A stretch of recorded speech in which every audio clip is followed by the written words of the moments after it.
Assalamualaikum warahmatullahi wabarakatuh. Innal hamdalillah nahmaduhu wa nasta'inuhu wa nastaghfiruh wa na'udzubillahi min syururi anfusina wa min sayyiati a'malina. May yahdihillahu fala mudhillalah wa may yudlil fala hadiyalah. Asyhadu an la ilaha illallah wa asyhadu anna Muhammadan abduhu wa rasuluh. Pemirsa Basmalah, alhamdulillah dengan izin Allah sampai detik ini kita masih diberi umur.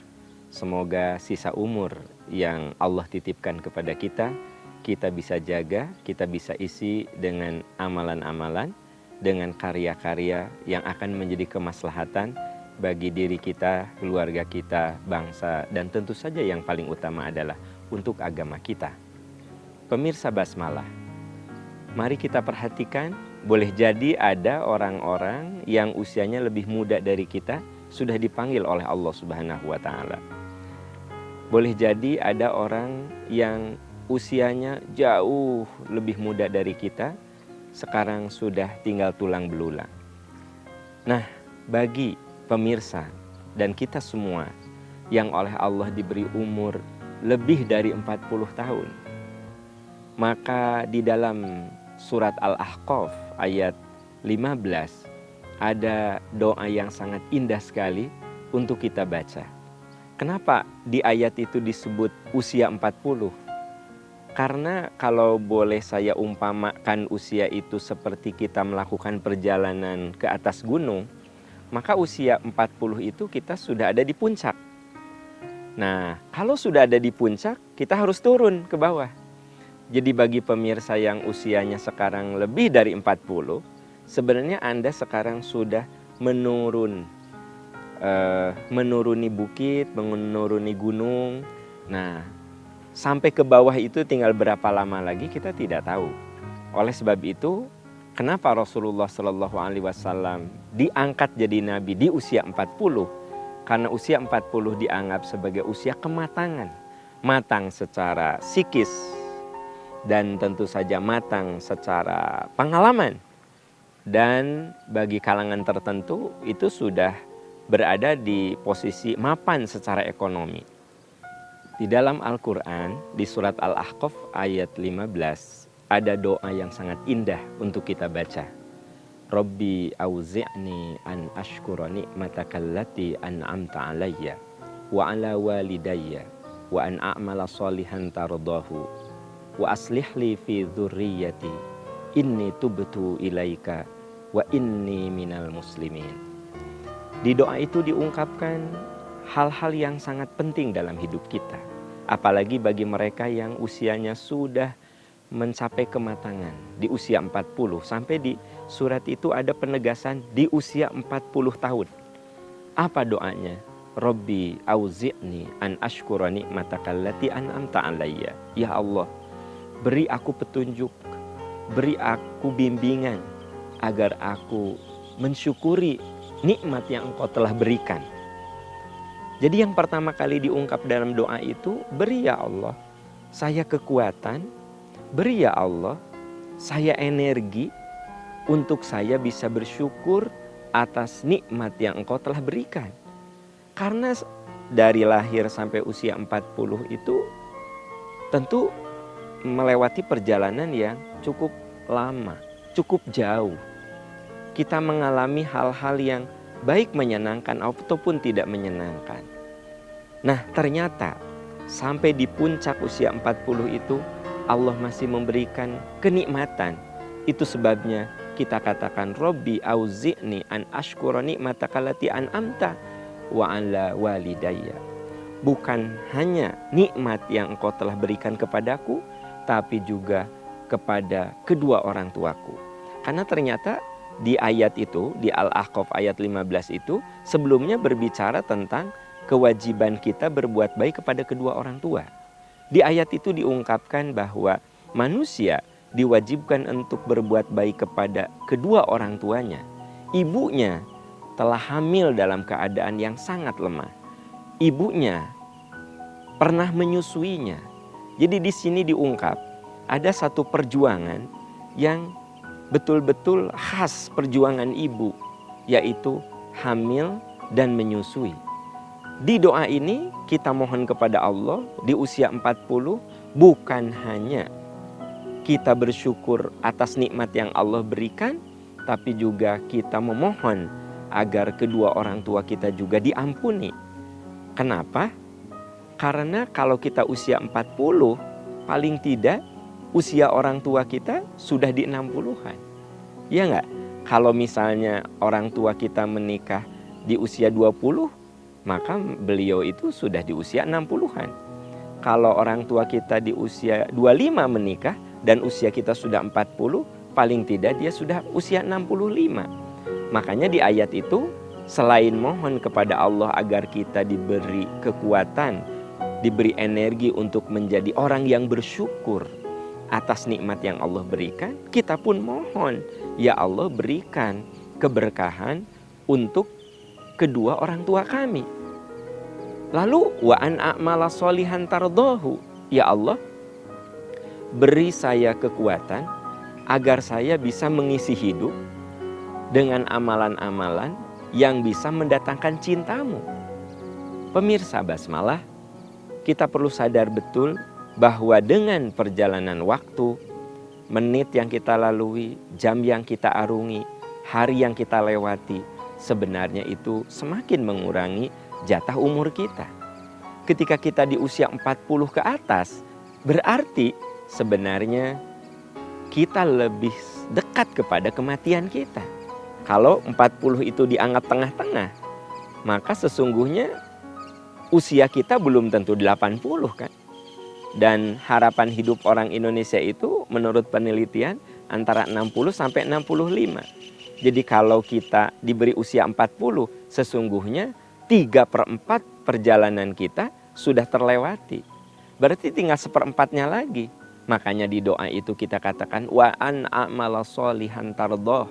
Ya Allah beri saya kekuatan agar sisa umur yang saya miliki bisa saya isi dengan amalan-amalan yang bisa mendatangkan ridho-Mu. Berarti amalan-amalan yang bisa mendatangkan ridho Allah itu sangat luas sekali.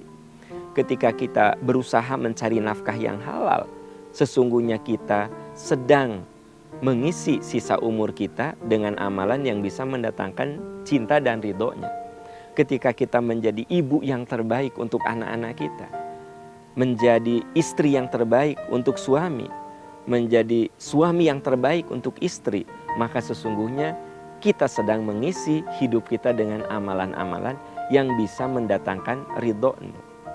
Wa aslih li fi dzurriyyati, dan ya Allah beri saya kekuatan amal yang bisa menjadi kenangan manis bagi keturunan-keturunanku.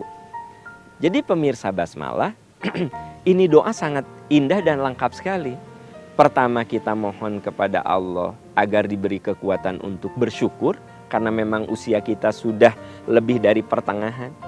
Kemudian kita juga mohon agar orang tua kita diberkahi, dilindungi, dimasukkan ke dalam surga. Kita menyadari bahwa bisa sampai ke usia seperti ini tidak bisa lepas dari peranan orang tua. Lalu kita mohon sama Allah, ya Allah beri kekuatan agar sisa umur yang saya miliki bisa diisi dengan amalan yang bisa mendatangkan ridho. Dan kemudian wa aslih li fi dzurriyyati, ya Allah beri saya kekuatan untuk menjadi contoh bagi generasi-generasi setelah saya, bagi anak cucu saya. Berarti di usia 40 biasanya bagi yang sudah berkeluarga, anak-anak itu sudah menginjak remaja. Dan bagi kita yang usianya sudah melewati 40, sudah 50, anak-anak kita bukan remaja lagi, sudah dewasa. Boleh jadi ada yang usia 50 itu anaknya sudah sarjana, anaknya sudah menikah. Makanya ada doa di situ yang menghubungkan dengan keturunan. Wa aslih li fi dzurriyyati. Ya Allah, beri saya kekuatan, beri saya kesempatan untuk meninggalkan jejak-jejak yang bagus yang akan jadi kenangan bagi anak cucu saya. Wa aslih li fi dzurriyyati. Ini senada dengan doa Nabi Ibrahim di surat lain, di surat Asy-Syu'ara ayat 83 sampai 85. Ini sekedar penguat dari doa ini. Nabi Ibrahim mengatakan, Robbi habli hukman, ya Allah beri saya hikmah atau ilmu. Wa alhiqni bis solihin, dekatkan saya dalam lingkungan orang-orang soleh. Waj'alli lisana sidqin fil akhirin, dan ya Allah jadikan saya bahan pembicaraan baik, kenangan baik bagi generasi setelah saya. Pertanyaannya, siapa generasi setelah saya? Nah, di surat Al-Ahqaf ayat 15 ini ada penegasan, wa aslih li fi dzurriyyati, ya Allah berikan aku kekuatan agar menjadi contoh teladan bagi anak cucuku. Lalu di ayat berikutnya, dan sesungguhnya aku bertaubat kepadamu. Jadi pemirsa Basmalah, kita ini di usia 40 ke atas harus sering banyak bertobat. Kenapa? Karena sisa umur kita itu tinggal seperempatnya. Atau mungkin kalau kita sudah 40, ada yang meninggal di 45, ada yang meninggal di 50. Berarti kan usia kita makin mendekati kematian. Makanya ada kata-kata, inni tubtu ilaika. Aku ya Allah bertobat kepadamu. Pemirsa Basmalah, sebenarnya tidak ada manusia yang suci dari kesalahan. Tidak ada. Kalau ada yang merasa dirinya suci dari dosa, suci dari salah, itulah kesalahannya, itulah dosanya. Dia sok suci, begitu. Nah, makanya taubat itu harus menjadi bagian yang tak terpisahkan dalam hidup kita. Inni tubtu ilaika. Ya Allah, aku bertobat kepadamu. Kalau berbicara taubat, berarti berbicara dosa. Dan saya tadi katakan, manusia itu tidak ada yang suci dari kesalahan. Dan kita tahu bahwa kesalahan itu ada dua.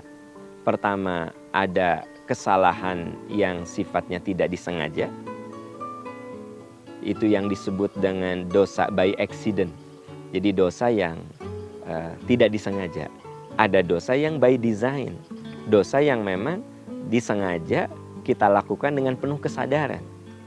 Nah, apabila kita melakukan amalan-amalan soleh, maka sesungguhnya amalan-amalan soleh itu akan menjadi pelebur bagi dosa-dosa kita. Dosa yang mana?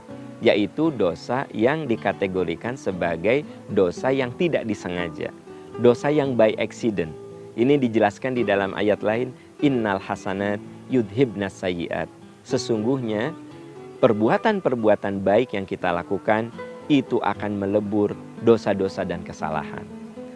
Kalau kita pergi dari rumah, datang ke masjid, bapak-bapak, kita pergi dari rumah, datang ke masjid untuk melakukan sholat berjamaah atau untuk mendengarkan majelis ta'lim, maka setiap langkah yang kita ayunkan itu pelebur dosa. Kalau kita pergi ke satu tempat, tujuannya untuk bersilaturahmi, apalagi menengok orang tua, maka setiap langkah kita itu menjadi pelebur dosa.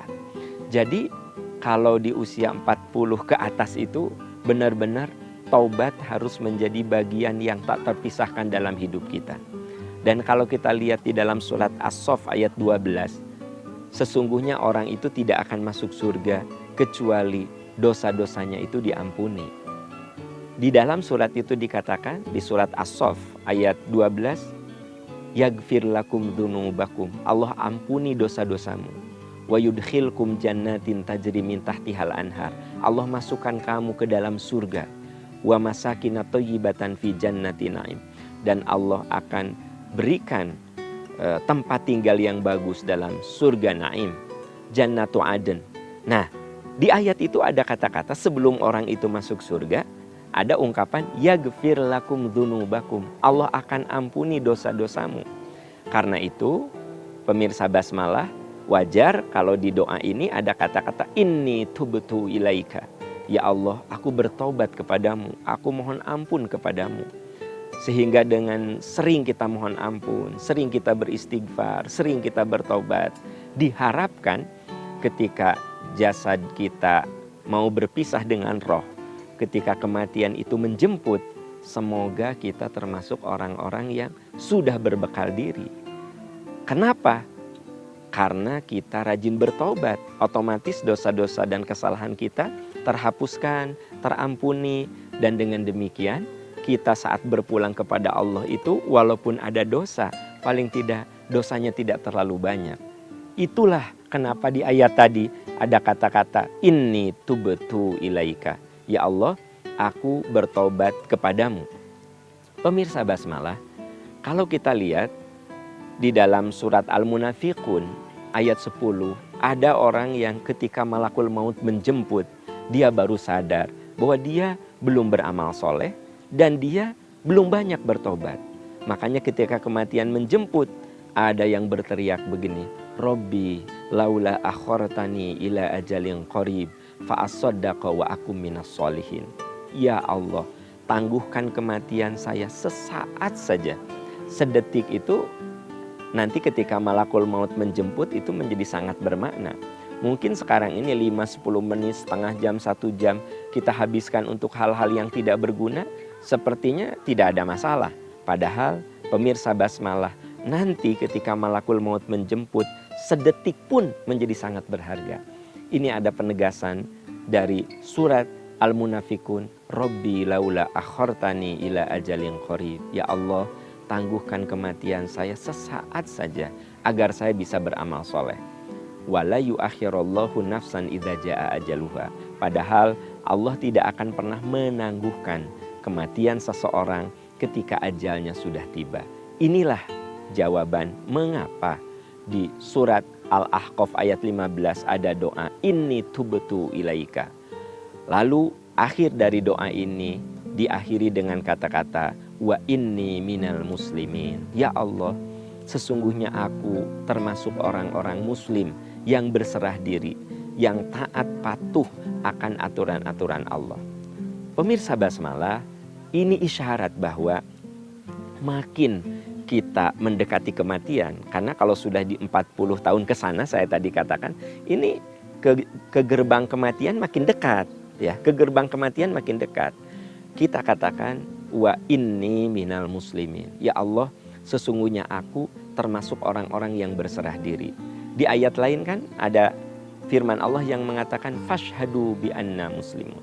Tunjukkan bahwa kita ini orang-orang Islam. Yang dimaksud orang-orang Islam itu akhlak dan perilaku kita makin baik, makin soleh.